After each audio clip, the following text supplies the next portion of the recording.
Afternoon all. It's your evil British pal Simon again, flying his $10 helicopter on his lunch break. Now I hopefully got the cap cam aiming a bit higher today, because my last few efforts I've had the helicopter largely out of frame. It's actually perfect flying conditions. There's just enough breeze to make it interesting, but not enough to really affect the flight characteristics of the helicopter. It's about 5 miles an hour from behind me. So here we go. Now then, this little helicopter is flying great. I've actually been running it wide open. By accident really, on the throttle. I've discovered the error of my ways, and I'm back to a 70% throttle curve, which I think it flies beautifully on. Okay, it hasn't got the out and out power of running it wide open, but it just seems a little more refined, a little smoother, quieter of course. So how did I manage to run it wide open without knowing? Well, basically my normal curve goes from 0 to 85%, and I set the throttle endpoints on the normal curve on the speed controller, so it thought 85% was wide open. Duh. I wondered why idle up 2 wasn't really doing very much. And the other thing is, my transmitter has a drift problem. In the first 20 minutes of operation it drifts on all channels. It drifts in the same direction, upwards. So what happens was, leave it on for 20 minutes and the throttle channel is suddenly 5% higher. The rudder channel a lot actually. It was very difficult to trim, and as you can imagine, the ailerons, one servo goes up and one servo goes down as the channels altered, so the trim was fairly crap as well. But if I just leave the transmitter on for 20 minutes, I either walk to the field or drive to the field or whatever, if I'm organised, it's a non-issue. Hobby King have wrote back to me, which was quite funny. I sent him a detailed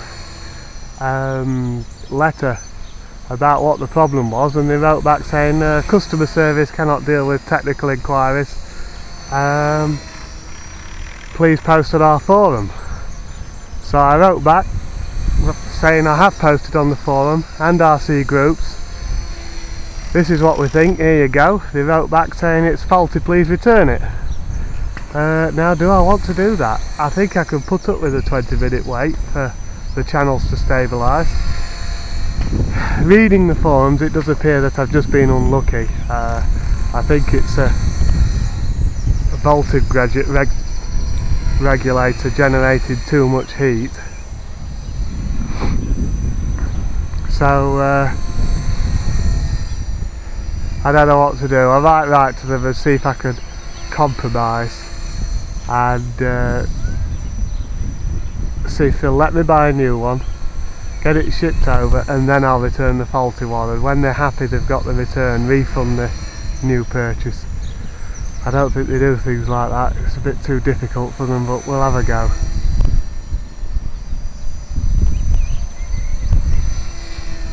Yeah, this throttle curve is the one. I've been studying Rob's videos, and I think his Night Flyer flies wonderfully, and he only runs at an idle up 1.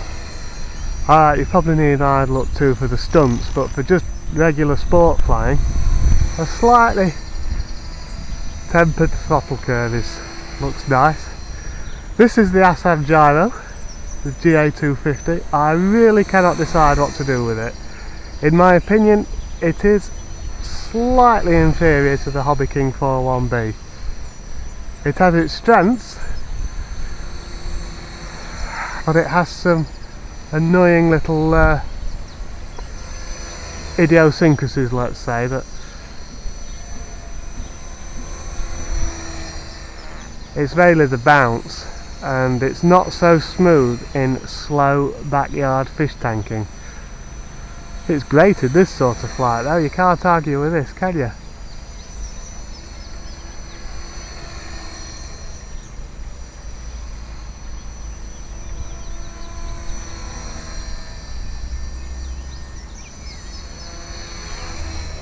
That was good.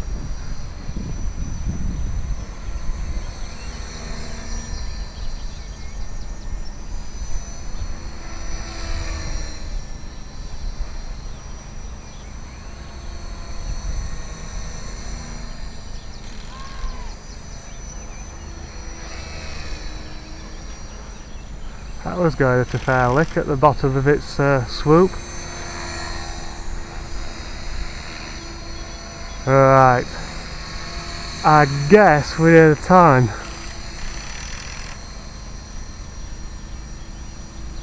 Hello everybody.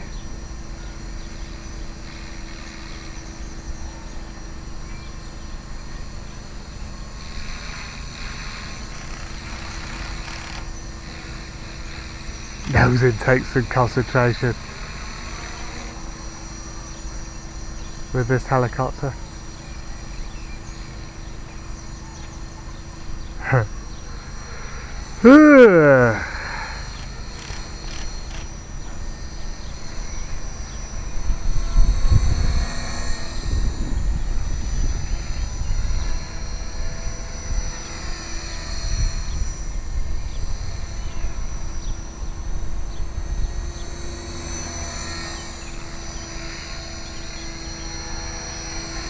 Ah, there's the timer, that's a shame.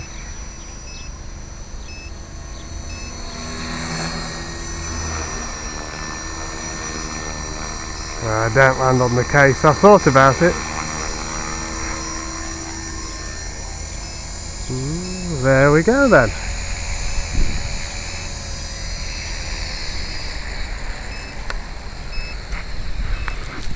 Okay. Yeah, that was good fun.